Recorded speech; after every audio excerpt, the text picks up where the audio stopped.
bakit natagalan yung pagbabalik mo sa telebisyon? Anong pinagkabalahan mo? Hindi, marami nila ko nasigaso yung papagawa nga ako ng hotel sa Tagaytay, sa 5-star hotel.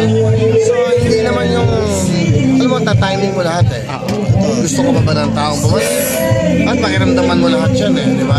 So, pag naman ako pupunta kahit sa lugar, ando pa rin yung mga pamilya, nagpapapicture yun, namimiss ka na namin. Para sabihin na namimiss ka namin, I think malaking bagay.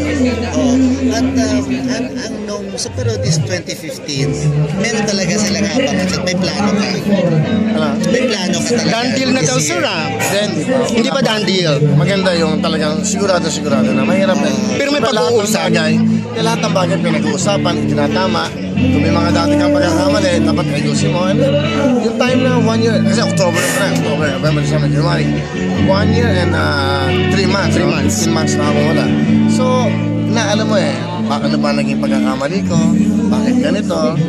Dapat ayusin mo lahat eh. So, I think, maraming bagay yung pagdating ni Pope, si Tinador, yung nabubuhay, be humble.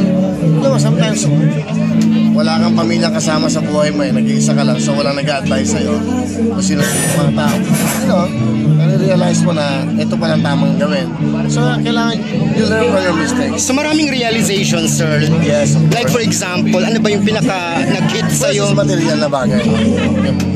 Bili-bili mo ng mga mamahaling kotse, parang mas maganda, itulong mo na lang pala yun. Kasi nandun na sa garahe mo eh. Alam mo, bumibili ka na mamahalin, di ba? Pero ang dami mo kababayan na nakikita mo, naghihirap, kahit konting tulong na mabigay mo, I think, doon ako pupunta. So yung mga luxury na bagay na yon, balak mo na bang Actually, inaano ko na, sinisimulan ko na. Unti mo na bang Sinawagan ko yung mga kaibigan ko, benta mo na to, benta mo na to.